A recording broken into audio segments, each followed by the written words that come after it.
Cuando Diego Rivera y Siqueiros vuelven a México, ellos se reunieron con otros pintores jóvenes en 1921 para formar el Sindicato de Pintores y Escultores. Esa idea de un sindicato de pintores y escultores era algo que podríamos incluso considerar como sumamente, mm, ¿cómo lo digo? Como sumamente irritante para unos, escandaloso para otros, porque a nadie se le ocurriría pintar, considerar el arte que había sido pensado hasta ese momento como una forma absolutamente propia de la expresión del individualismo y del genio personal, como algo que se podía masificar. Obviamente, la Revolución de Octubre en Rusia está caminando por ese mismo lugar, ¿no? En lo que va a ser el brutalismo. La idea de un arte para las masas, un arte para el pueblo, un arte para la ideología. Ellos se reunieron y llegaron a la conclusión de que era posible hacerlo. Aprovechaban el hecho de que se estaba desarrollando un gobierno de avanzada, un gobierno que estaba buscando hacer realidades los contenidos ideológicos de la revolución. Esto es el gobierno de Obregón. Y mm, pensaron que iba a ser posible, gracias al ambiente cultural del país, hacer realidad lo que habían anhelado y habían reprimido durante tanto tiempo.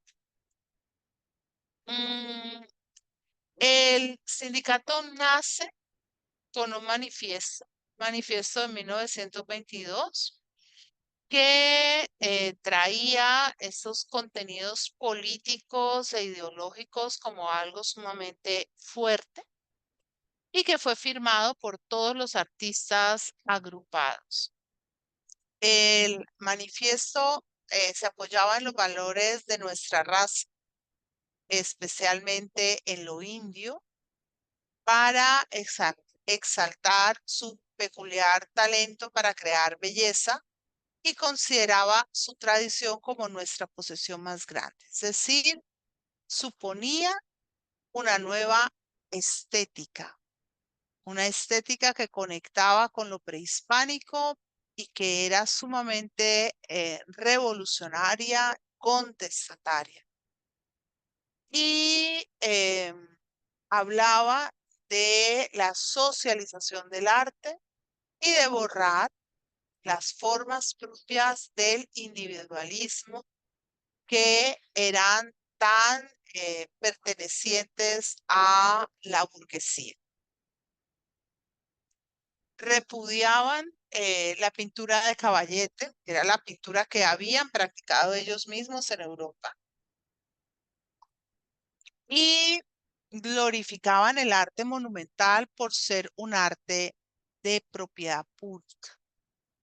Por eso, aunque hablen de muralismo y se basen en principios propios también del muralismo europeo, no es el muralismo europeo el que a ellos les mueve, sino este otro muralismo, el muralismo que está a la vista de todo el mundo. Y afirmaban que los artistas deberían producir obras de valor ideológico para el pueblo, para todos, obras educativas y obras combativas. ¿Sí? Este es parte del arte zapoteco, ¿no? Bien, para suerte de estos jovencitos, ellos encontraron en como secretario de Educación Pública, primero como rector de la universidad y después como secretario de Educación Pública, a uno de los hombres que ha hecho más por la apertura educativa y cultural de México, José María Vasconcelos. Y junto con Vasconcelos, entonces empezaron a desarrollar este maravilloso proyecto. Mm,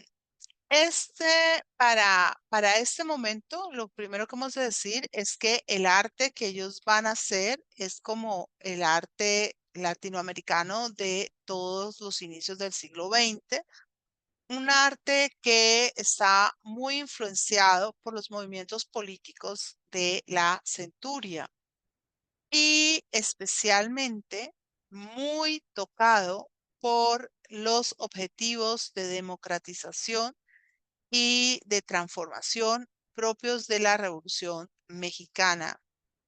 Lo que quiere decir que hay un reto enorme, y es cómo volvemos arte reivindicativo los principios revolucionarios enunciados por Pancho Villa y por Emiliano Zapata, que tienen este fuerte sentido agrarista. El movimiento del muralismo mexicano no habría alcanzado los niveles de trascendencia que tiene si no hubiera estado profundamente entrapado en todo este contexto histórico. Si se hubiera dividido o se hubiera divorciado de ese concepto. Ahora, mm, cada uno de los muralistas tuvo un camino, una forma de adherir a a estas circunstancias eh, estéticas. Pero el muralismo en general no solo tiene como antecesor significativo al arte prehispánico de mayas, aztecas, zapotecas y demás, sino muy especialmente el contenido de un trabajo propio del grabador José Guadalupe Posadas. José Guadalupe Posadas vivió entre 1851 y 1913. Su vida fue bastante ignota, su vida pasó desapercibida para mucha gente, así como su muerte.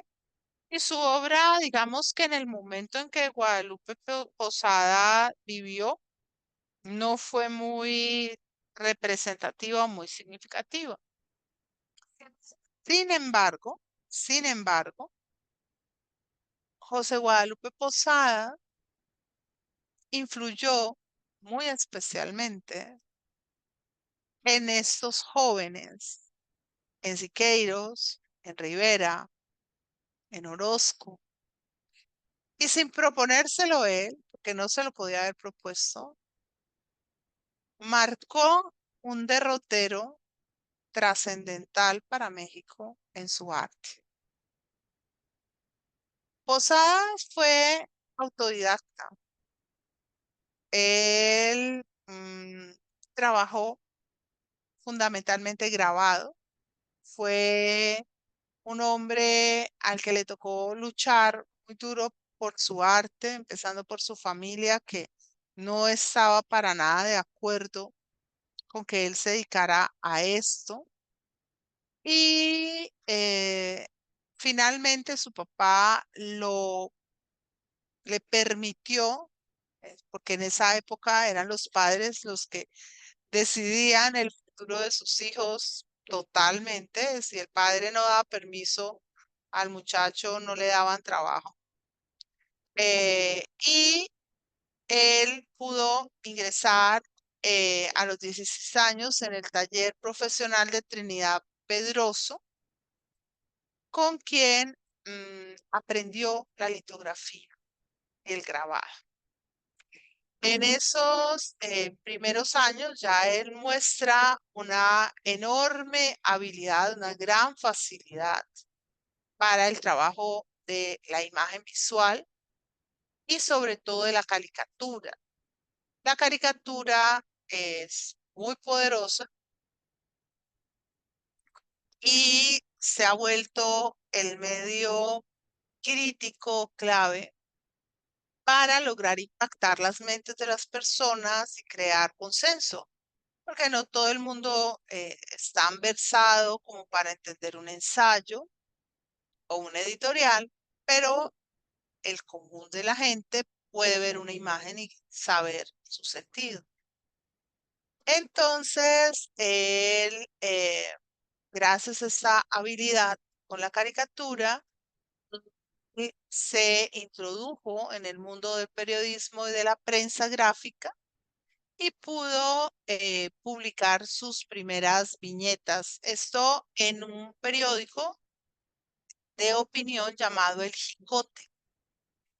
Y esto muy temprano, o sea, cuando era muy temprano en su vida, porque tenía tan solo 19 años. Jicote es un insecto de la misma familia de las abejas, pero que carece de aguijón.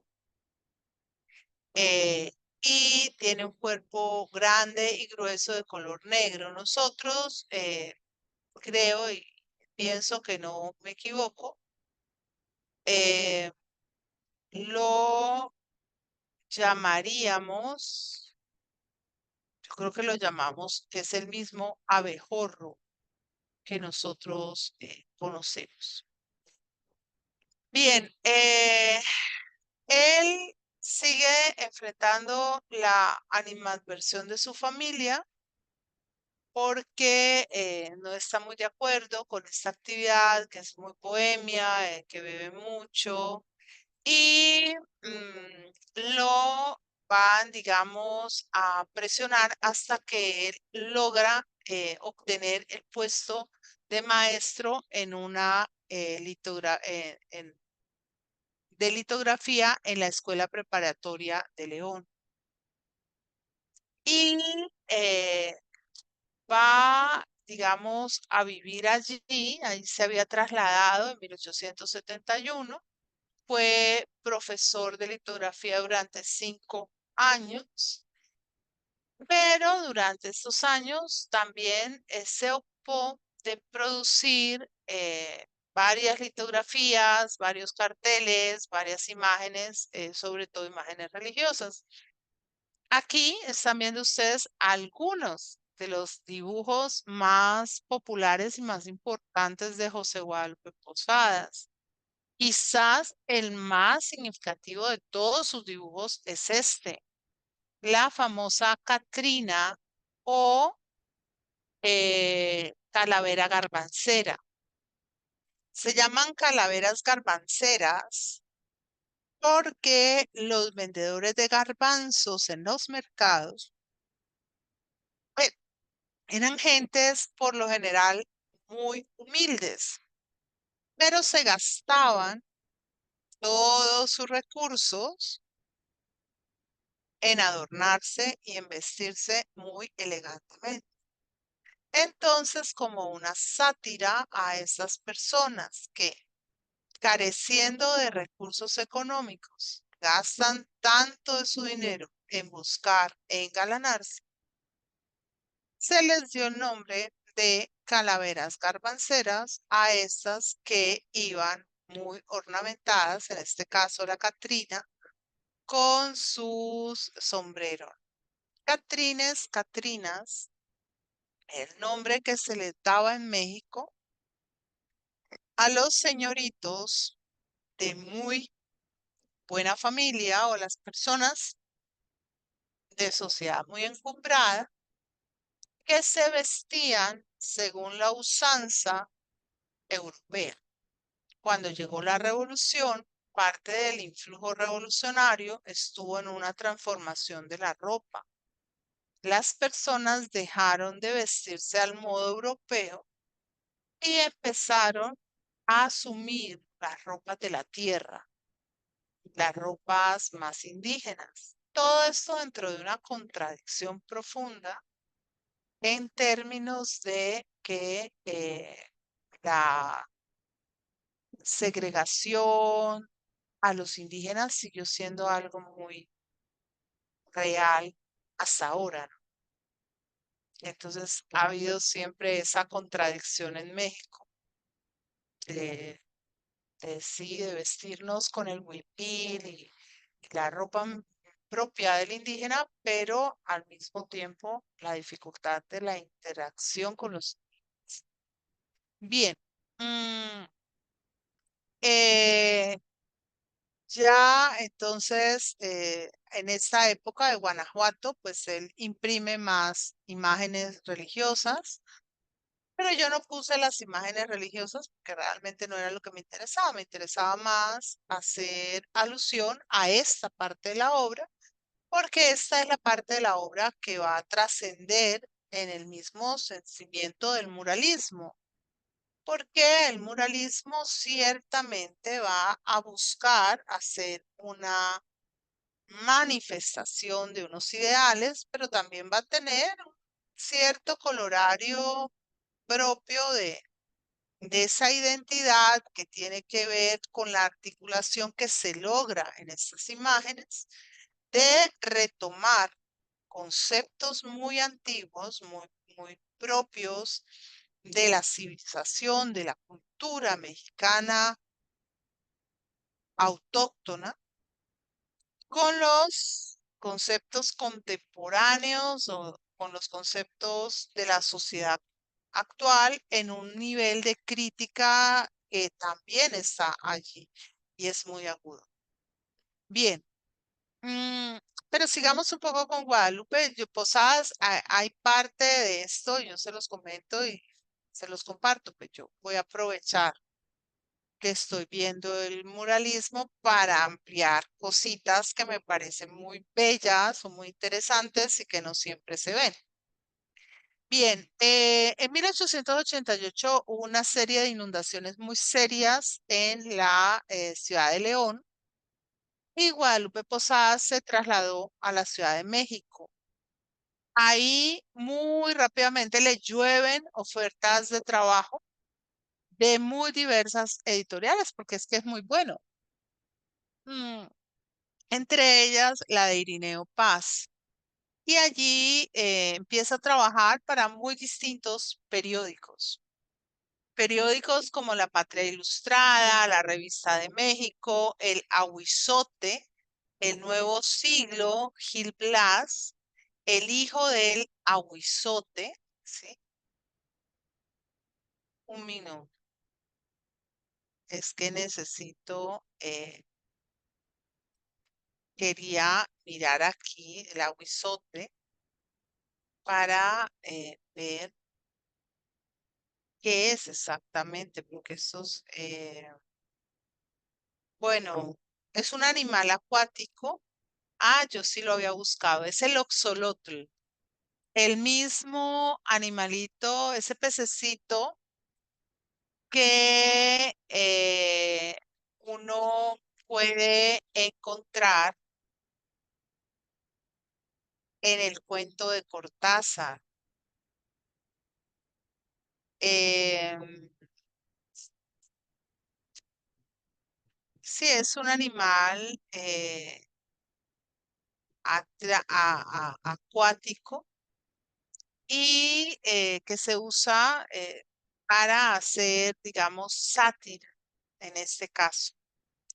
Y en ese momento, José Guadalupe Posadas va a alcanzar, va a alcanzar un nombre importante. Pero ojo, que él tenga un nombre importante no quiere decir que le paguen mucho, ¿no? Al contrario, él va a vivir o va a tener una vida bastante limitada. Él va a empezar con lo que gana a tomar, digamos, a hacer una serie de grabados y planchas de zinc, usando planchas de zinc, de plomo, de acero en sus grabados. A partir de 1890, su trabajo va a ilustrar publicaciones de carácter nacionalista y popular del impresor Antonio Vanegas Arroyo. Va a trabajar en historietas, liturgia de festividades, plegarias, canzoneros, leyendas, cuentos y almanaques. Y va a destacar en ese tiempo el trabajo que hace la Gaceta Callejera y las hojas sueltas que van a incluir algunas informaciones resumidas de muchos tipos, entre ellos los acontecimientos de sensación. Miren ustedes la belleza de esta caricatura. Quien está acostado, ¿sí? Medio muerto es Madero, el que empieza la Revolución Mexicana. Para ese momento era claro que Posadas era un hombre de avanzada, tenía una serie de ideas de carácter progresista, estaba muy al servicio de la sociedad y quería que su arte contribuyera a una transformación social de las cosas, ¿no? Y se propone elaborar una crónica de la vida mexicana de la época y pone de relieve todo lo que sufre el pueblo bajo el yugo de los terratenientes. Hace una cantidad de sátiras sobre los políticos más influyentes de la época y cada vez tiene más y más demanda y más, digamos, pedidos, sobre todo porque está usando desarrollos técnicos novedosos, entre ellos el grabado al ácido, que hace que sea mucho más rápido y mucho mejor. Va a producir una gran cantidad de imágenes, se habla de hasta 20.000 grabados que son realizados en litografías, en planchas de metal y que muestran un humor satírico, una gran versatilidad, eh, una capacidad única para criticar a las lacras, pero sobre todo a los políticos, y reírse, ¿no? De su tiempo. Y entre toda esta obra, pues ocupa un lugar importante la calavera garbancera. Mm, Trabaja muchas imágenes de ultratumba, de desastres y penetra muy bien ese inconsciente popular. También pone el dedo sobre la llaga de los hechos sobrenaturales, los crímenes, los suicidios. Hace una obra con una versión, digamos, moralista y trata como de simbrar al ser humano, de hacerlo pensar en relación a lo que está bien, lo que está mal, y también hace una obra importante en relación a todo lo que son los corridos propios de la revolución. Mm, hace una serie sobre los milagros religiosos y una serie muy especial que es esta que estamos viendo, que son la serie de Don Chepito, que narra las desgracias o desventuras de Don Chepito, que es un solterón bastante ridículo, un antihéroe, y en la que toma diferentes imágenes captadas de la vida cotidiana y que son muy fuertes, a decir verdad, muy certeras. Entonces,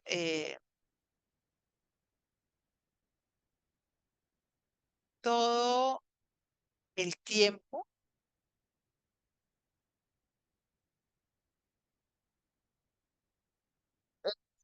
eh, va a ser considerado el antecesor del movimiento nacionalista en términos de artes plásticas y los jóvenes que originan este movimiento, que son José Clemente Orozco, Diego Rivera, Francisco Díaz de León, Leopoldo Méndez, Siqueiros, le van a reconocer ese punto de ser como el detonante para lo que ellos van a hacer. En 1933, 20 años después de la muerte de José Guadalupe Posada, él es redescubierto por el pintor Jean Charlotte em, y él va entonces a mostrar cómo el trabajo de Posadas fue importante y fue determinante en el trabajo posterior de los grandes muralistas. José Guadalupe Posada murió tan pobre como había nacido en la Ciudad de México en 1913. Sus restos no fueron reclamados por nadie y fueron enterrados en una fosa común. La próxima vez hablaremos un poco más sobre su obra y la vamos a recorrer un poquito más. Cuéntenme cómo les parece.